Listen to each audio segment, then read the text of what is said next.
you know, it's a chess match, you know, because Shakur is a thinking man as well.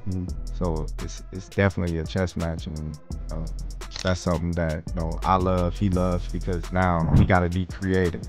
You gotta go in that bag and be like, I can't do this with him because it's not gonna work. So now I gotta get him creative to get a little advantage over him, because we both competitive. Neither one of us wanna let the other one get anything off. What's up, man? You wanna sign a contract to fight my little brother?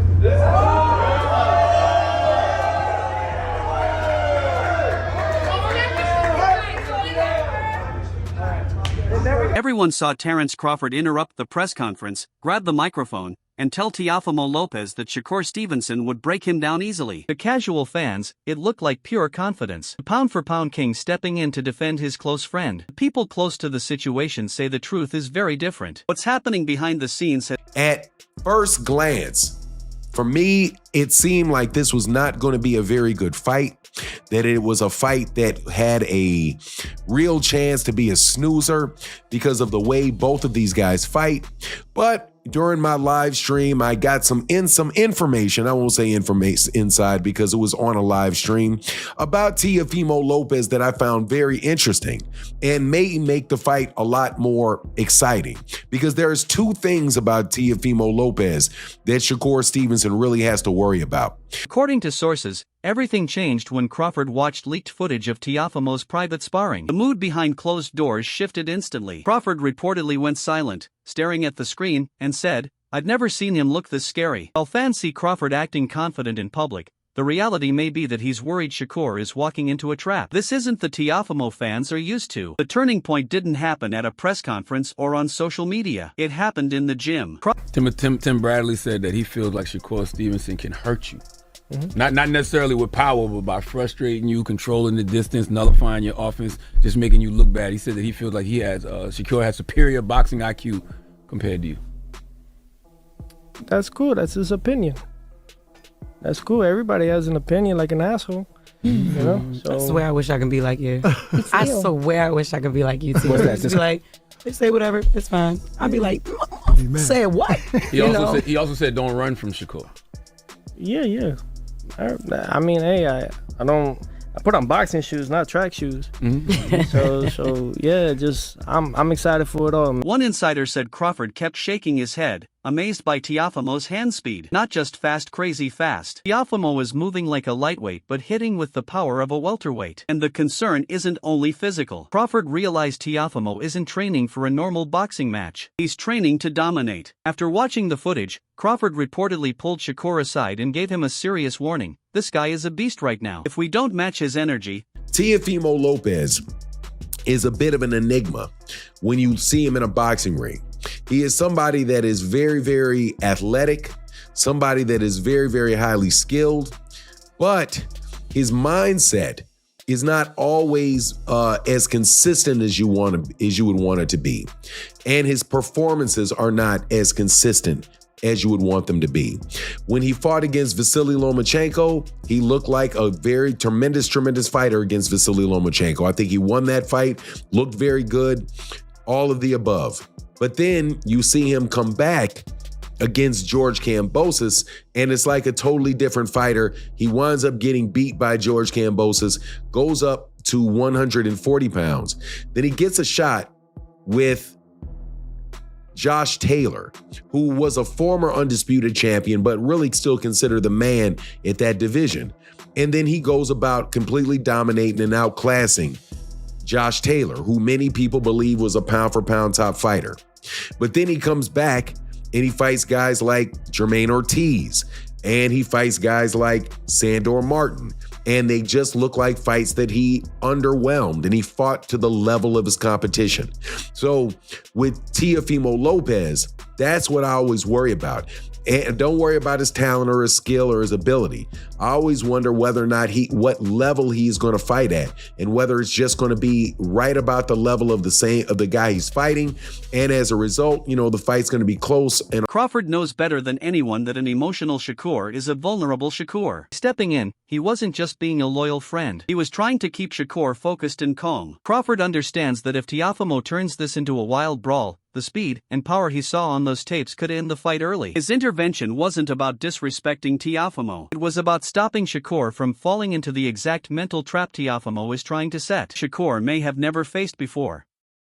I was told about the advantages that Teofimo Lopez has in this particular fight is that Teofimo Lopez, really is somebody that is unique in the fact that he likes to fight southpaws, likes to fight guys that have an opposite angle of what you usually get. And look back to the fight that he had with one of the best fight that he had in his career was with a southpaw in Vasily Lomachenko. And so you have to know that he could fight at the level of Vasily Lomachenko at the southpaw, in the southpaw stance.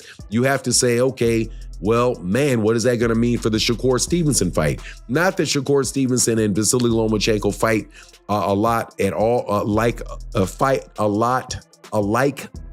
at all. They do not fight alike at all, but still the angles and the common problems that are caused by southpaws exist when you fight Vasily Lomachenko and Shakur Stevenson. Also, Teofimo Lopez showed that on his big fight night that he was able to show up on his big fight night, right? So you look at the difference between the Teofimo Lopez fight with George Kambosos. He might have felt like, hey, this is a walk in the park. His ego is flying and his mind isn't really there, really not prepared for the fight, right? And same thing with the other guys that I mentioned, like Jermaine Ortiz and Sandor Martin. But when he got his opportunities, in the big opportunities, he buckled down and he focused against Josh Taylor, who, by the way, also fights out of the southpaw stance, and Vasily Lomachenko. So we'll see whether or not he's able to do that again with Shakur. The problem that Shakur has had some big fights when he always showed up in his fights, man. Always showed up in his fights. I think Shakur is somebody that really does react in large parts to what other fighters are doing, but still he's somebody that will absolutely stay in front of you and take the lead and still press on you. What Crawford saw on those tapes is scary for anyone expecting a boring decision win. It wasn't just speed. Crawford reportedly compared Teofimo's current form to a young Roy Jones Jr., which is a huge statement in boxing. That comparison means rare athleticism, lightning reflexes, and explosive movement you can't easily prepare for. The footage shows Teofimo moving smoothly, slipping punches by inches, and firing fast three-punch combinations before opponents can react. Crawford quickly saw the danger. Teofimo isn't hunting one knockout punch. He's ready to fight hard for all 12 rounds, non-stop pressure. And that's something... I don't think none of these dudes is on my level when I'm at my best, so he got a lot to deal with come January 31st. So without giving up too much, when you look at him as a professional and you see what he's done, the fights he's fought, his style, what is it about him that you are going to exploit? I think he the truth. He do a lot of things well. I think he flashy. I think it's just some basic stuff. Where I feel like he make mistakes. I think I'm going to capitalize off those mistakes. What is it about you that has you, looking at a fighter that is the truth and then saying, I want to fight him? It seems like it should be normal if you're a fighter, right? But that stuff is dying off in the game right now. And I feel like you one of the last of the dying breed that actually want real challenges. Yeah, I'm competitive, bro. So it's like, I want to be the best. So when I see certain guys out there, and I seen Teo his last fight, I was there front row, and I'm like, damn, this dude is like, he like a baby Roy. Like, he like doing things with his hands down, flashy. So I thought it was cool. So it kind of made me want to get in a ring with him and see if he could do them things against my style. Because of this, the mood in Shakur's training camp has reportedly changed completely. What was once calm confidence is now serious, almost military-level intensity. Crawford isn't just showing up for support anymore, taking control. Sources say he's choosing sparring partners who fight like Teofimo, wild, explosive, and aggressive. Fighters who hit hard and don't respect Shakur's power. The goal is to... So depending on how Shakur walks around, what he does on his regular basis as far as conditioning, weightlifting, what he does dieting wise, it all can play a factor. So for me, because of how he is and who he's surrounded by, I'm going to say that I feel as though Shakur is actually going to be a lot stronger than what he was in other weight classes. Do you think that will be able to translate into stronger punches? Because I know people always criticize. Yeah. Okay. Yeah. I think Shakur can punch. I just think that he's not really much of a combination type of guy. One punch, 2 punch combination, 3 punch combination, get out of there. You know, where Teo's gonna do he can punch from weird angles. Teo can punch from like very, very strange angles, and he also too has the IQ, but it's like he's more of an explosive side. So that's what I'm saying. It can hurt Shakur being the 5 pounds heavier, but it can also benefit him very, very well as well.